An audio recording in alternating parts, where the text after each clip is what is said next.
Every verdict has teeth tonight. This is Whispering Narratives, where justice is never blind, only hungry. It began the night the law met the curse. The courthouse smelled of old wood and sweat. Rows of jurors shifted uncomfortably, their eyes pinned to the man at the center of it all, Elias Draegor. The defense attorney stood like a shadow carved from stone, silver tie gleaming beneath fluorescent light. His voice, measured, steady, sharp enough to cut glass, carried across the chamber. "Ladies and gentlemen of the jury," he said, "the law is not a blunt weapon. It is a scalpel, and you must wield it carefully." Every word was delivered with the confidence of a man who had stood in 100 courtrooms, dismantled 100 prosecutions. Elias had made his career by defending the indefensible, thieves, murderers, gang leaders, and today's client was no different. Marcus Razor Kane, a man with enough blood on his record to paint the courthouse steps crimson. The prosecution's evidence had seemed ironclad. Security footage, ballistics, eyewitness accounts. But Elias spoke with a fire that rewrote reality. With a gesture, he turned contradictions into shadows, shadows into reasonable doubt. He looked each juror in the eye, not with warmth, but with challenge, daring them to stand against his words. And slowly, as though some invisible tide had turned, the jury shifted. Doubt crept in like a fog through open windows. By the time Elias dropped his final line, "Justice demands certainty, and tonight you have none," the outcome was inevitable. The gavel struck, acquittal. Kane clapped him on the back as they left the chamber. Whispering, "Knew you'd get me out." "Draegor, you always do." Elias smiled politely, but his eyes said nothing, because behind those human eyes, something else was stirring. Outside, night had already begun to fall. The courthouse loomed against a sky painted with crimson streaks, the moon rising fat and swollen. Elias adjusted his cufflinks with hands that trembled, not from nerves, but from something far older, far hungrier. He walked into the city streets where neon lights buzzed, the air thick with the stink of gasoline and desperation. Each step carried him farther from the theater of law and deeper into the territory of the beast. Marcus Kane vanished into the crowd, laughing. Elias followed, not with urgency but inevitability. He knew where Kane would go, the alleys, the clubs, the dark places where predators thrived, because Elias was more than Kane's attorney. He was Kane's executioner when the first howl rose from his throat. It wasn't human in the distance. Kane's laughter faltered, turning to panic. Shadows stretched unnaturally long, and claws dragged against brick. The jury might have absolved him, but the night had its own verdict, and Elias Draegor was both lawyer and law. The first howl has marked you. Subscribe now or face the night alone. The city never slept, but it always whispered. Neon signs hummed like dying insects, and steam hissed from grates in the sidewalks. Marcus Razor Kane swaggered through it all. A man reborn. Freedom tasted better than whiskey. The judge's words still rang in his head like music. Not guilty. He ducked into a side street, lighting a cigarette with trembling fingers. It wasn't nerves, at least. That's what he told himself. No, it was victory. He had beaten the system again. He had Draegor to thank for that. Draegor, with his perfect suits and cold, unblinking eyes. Kane exhaled smoke and laughed. Man's a magician, but the laughter died quickly. Smothered by silence, the alley was empty. Yet the shadows seemed heavier than usual. Pressing in from both walls, his cigarette ember wavered, and he swore he heard something moving above him, something too heavy to be a rat, too steady to be the wind. A sound scraped along the bricks. Not footsteps, not claws exactly. Something in between. Kane's gut twisted. He'd spent years around predators, gang bosses, street wolves, men who'd cut you in half for looking at them wrong. But this sound wasn't human. Draegor, he muttered, a nervous laugh in his voice, and then he froze. Because why had he said that name? Why Draegor? Why, of all the people in this cursed city, was that the name on his tongue? He flicked his cigarette away, but before it hit the ground, a low growl rippled from the dark. The smoke curled into the air and seemed to hang there. Caught in a breath that wasn't his, Kane ran. His boots hammered against the pavement. Echoing like a judge's gavel, he turned corner after corner, the streets twisting into a labyrinth. But every time he thought he'd shaken it, the growl returned, louder, closer, A rhythm timed with his heartbeat. Finally, he stumbled into a pool of sickly yellow light beneath a flickering street lamp. Chest heaving, he spun in circles. Nothing, no one, and then he saw it. A shadow stretched across the bricks, long, twisted, hunched. The figure it belonged to stood just outside the light, where Kane couldn't see the face, but the outline was wrong, shoulders too broad, arms too long. Something hunched and trembling as though the very bones inside were breaking themselves apart. Not possible. Kane whispered. The figure stepped forward. Pinstripe suit torn at the seams, a silver tie dangling loose, and where the face should have been, the jaw split wide. Teeth glistening, eyes burning gold. It was Elias Draegor, and it was something more. Kane dropped to his knees. You got me out, man. You don't gotta do this, you don't. The wolf's voice came like a whisper, dragged across stone. The jury spoke, but the night still waits for your confession. Kane's breath shuddered. He knew then that the courtroom had been theater.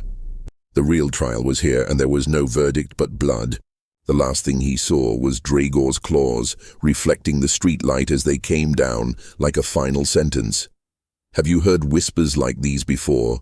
Confess below, and bind yourself to the tale. The body is a liar. Elias Draegor had spent years pretending otherwise, wrapping himself in clean suits and measured words, practicing stillness until no one saw the tremors beneath.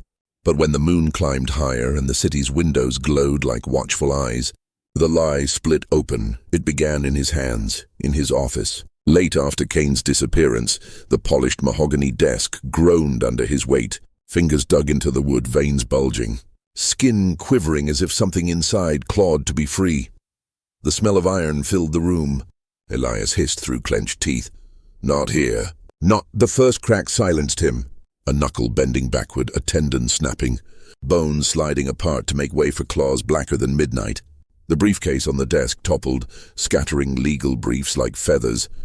Across them, blood sprayed in streaks, soaking words once written to defend killers. He doubled over, jaw snapping wide enough to tear muscle from bone. A sound escaped him, half scream, half howl. Papers fluttered in the air around him like startled birds. In the glass reflection of his office window, he watched himself fracture. His face stretched long, teeth jutting forward. His eyes, once cold and calculating, burned with feral gold fire. The man who had argued for mercy now split apart into a beast that knew none.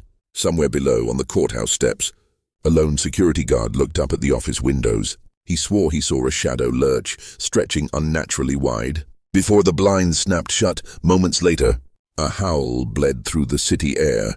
It wasn't distant, it was here. Elias staggered to his feet, every nerve burned. His spine cracked like a whip as it bent forward, vertebrae exploding one by one into a hunched silhouette. His tie dangled loose against a chest, ripping its way out of fabric.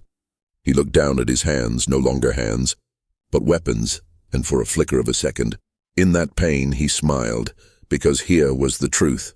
No jury, no judge, no law could restrain him. The wolf was the verdict that could never be appealed. The scent of Kane's blood still lingered on his tongue.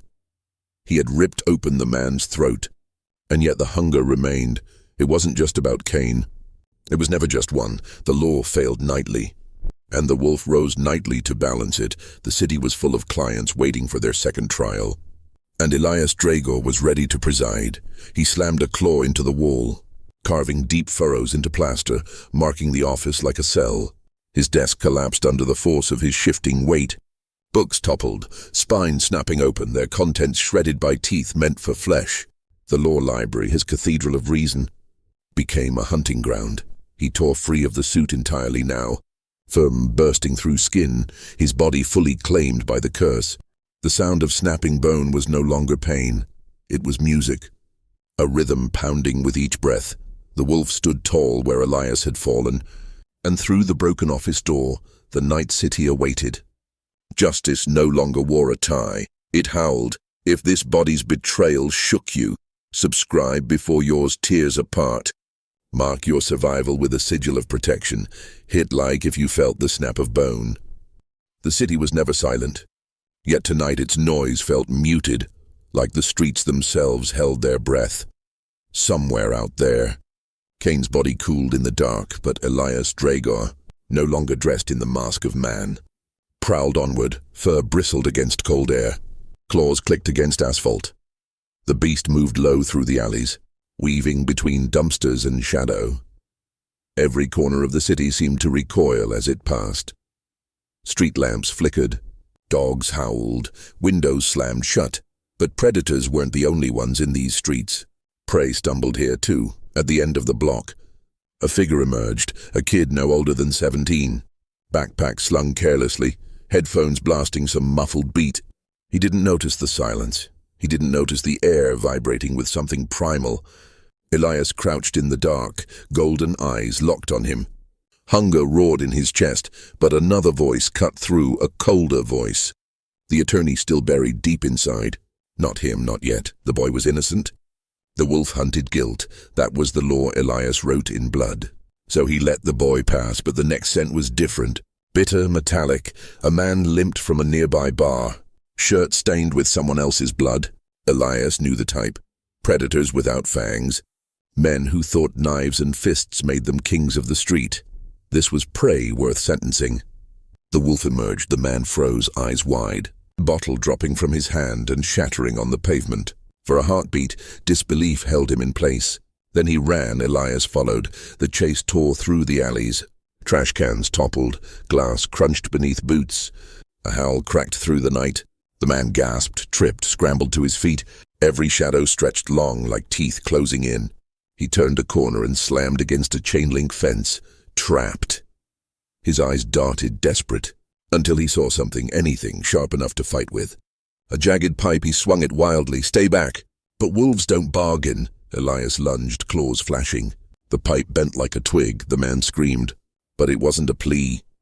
It was a death rattle swallowed by the night. For a moment, silence returned.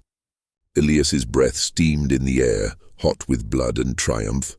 The city had delivered him another guilty soul, and the sentence had been carried out.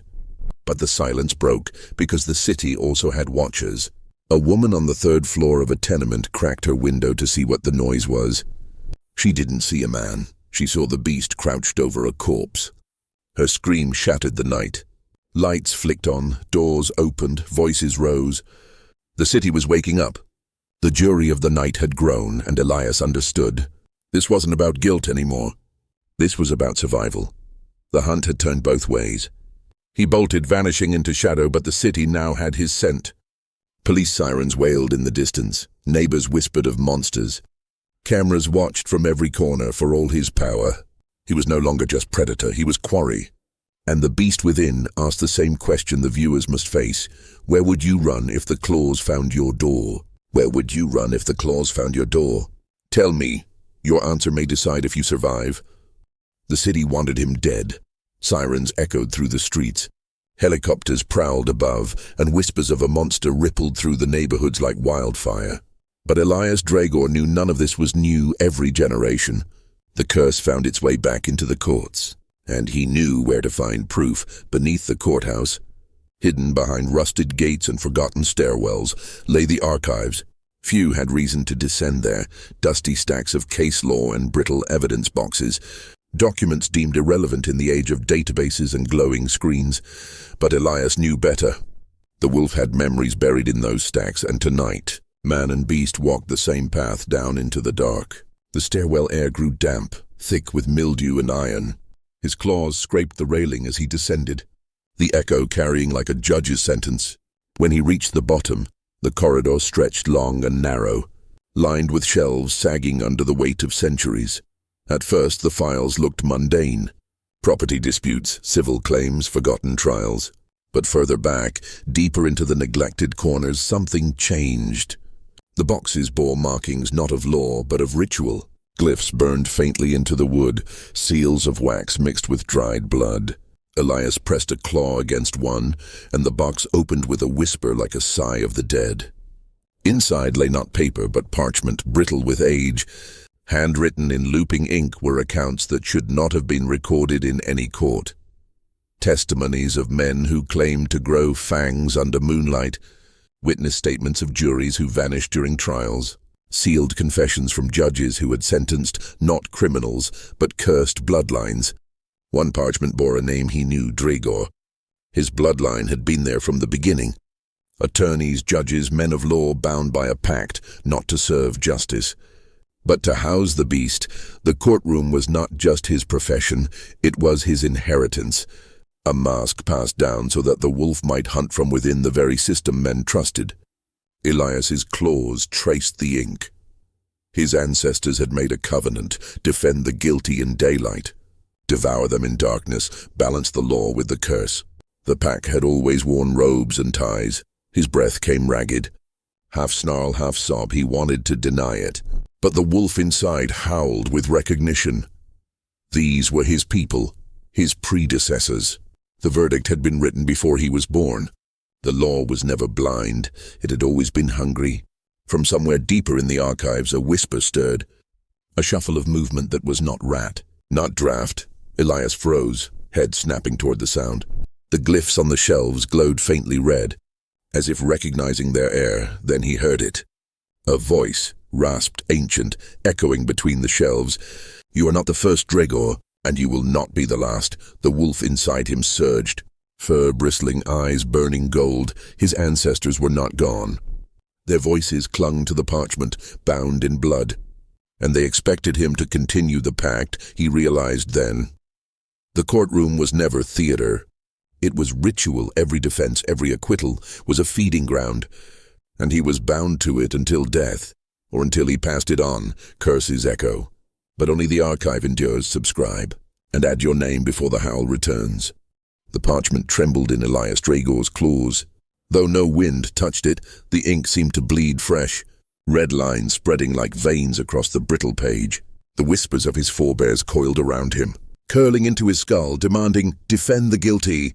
Devour the guilty, the pact is endless." He slammed the box shut, the sound ricocheting through the archive chamber. For a moment he thought it silenced the voices. But silence in this place was worse. It was the silence of an audience waiting for its next witness. Above, the courthouse groaned with life. Doors slammed, boots pounded against marble floors. The city had awakened to its own nightmare. Reports of a beast loose in the streets had already summoned its modern jurors. Police, SWAT, news crews with unblinking cameras. Elias climbed the stairwell, each step echoing like a drumbeat of war with every floor. The wolf fought harder against the man. His suit was gone, shredded hours ago. What clung to him now was little more than scraps of cloth. Fur bristled against cold air, muscles rippled with new strength. His jaws dripped crimson into the cracks of the stone. When he emerged onto the courthouse roof, the city spread out before him like a jury box of lights, and above it all the blood moon round, swollen, pulsing like an open wound in the sky. The wolf howled. It wasn't a cry of triumph. It was a summons from the alleys, from the parks, from the outskirts where shadows never left. Other howls answered, low, hungry, near. Elias stiffened. His ancestors had not lied. He was not alone. The pack was still here. But whether they were allies, rivals, or executioners, that remained to be seen. Below, chaos spread. Sirens converged on the courthouse like predators circling a wounded animal. Searchlights cut across rooftops, beams slicing through fog. The city was no longer sleeping, it was hunting. Elias stood at the ledge, claws flexing to one side. The law he had twisted and wielded for years. To the other, the curse that had claimed his body and soul. Both demanded, neither would release him. His heart pounded like a gavel. This was not the end of his trial. It was only the opening argument, and as the pack howled back, Elias Draegor understood. Tomorrow's moon would demand another case, another defendant, another execution. The wolf within didn't dread it. The wolf hungered for it. And in that hunger, Elias almost smiled. Because there was always another guilty soul. The curse doesn't end here. Follow the howl. The next body falls on screen now. The city held its breath on the courthouse roof. Under the swollen blood moon, Elias Draegor's howl still echoed across glass and stone. But he wasn't alone anymore. The answers came from every direction. A dozen voices, 24. Wolves hidden in the marrow of the city, crawling from shadows like verdicts long delayed. Their howls wove together, not wild but ritualistic. A chorus older than steel or law. Elias's claws gripped the ledge. The lawyer in him, what remained, wanted to object. to argue that he was still master of his fate, that he alone dictated his hunt. But the wolf inside knew better. This wasn't about one predator, this was about the pack. Down in the streets, sirens wailed. Police floodlights swept rooftops. Citizens filmed with shaking phones. The city thought it had cornered a monster. It hadn't realized it had awakened a legion. From the courthouse lawn, a figure stepped into the open. A woman in a tattered judge's robe, her face half shadow, half snarling muzzle from a church spire. Another silhouette crouched, robes shredded, eyes glowing red, claws gleaming with silver scars. They came from every walk of life, judges, jurors, lawyers, convicts, bound by the same bloodline covenant that Elias had just uncovered. The pack of law had convened. Elias dropped to all fours. The moonlight burned through him, and he answered them with another howl, deeper, older, echoing from both wolf and man. The bonds snapped into place like chains forged in fire. He wasn't separate from them. He was them. The Draegor curse was never singular. It was a collective, and for the first time, Elias didn't resist. He embraced it. The pack moved together, across rooftops, through alleys, into the arteries of the city. The law of men tried to resist. Spotlights tracked them. Gunfire cracked. Voices shouted commands. But the pack was already verdict. Already sentence. They didn't flee, they spread. A single scream rose from below as the first officer met the claws of judgment. Another scream from a citizen who thought the system kept them safe. Elias saw it all, the guilty and the innocent scattering alike, and in his heart, the last sliver of lawyer whispered one thought. Justice never cared who it consumed. He didn't stop to mourn it because tonight, survival wasn't individual, it was collective tonight. The jury had risen and it wore fur, and those who watched, those who dared to hear the story, to linger in the shadows of this curse, were already part of it. The pack had grown not just in blood, but in whispers carried across screens. Elias lifted his muzzle to the moon, howled once more, and the city answered in terror. But somewhere in that chorus another sound lurked, the sound of more voices joining, binding themselves to the tale, spreading it further. The pack wasn't confined to the courthouse. The pack was everyone who heard the howl. The pack grows stronger with every whisper. Join the pack. Subscribe and spread the curse before it finds you. And for those who hunger for more, step deeper into the shadows with our ultimate werewolf horror playlist, linked in the description below. In the world of horror, the scariest things happen when you least expect them, and trust me, you don't want to be left in the dark. Welcome to the darkness.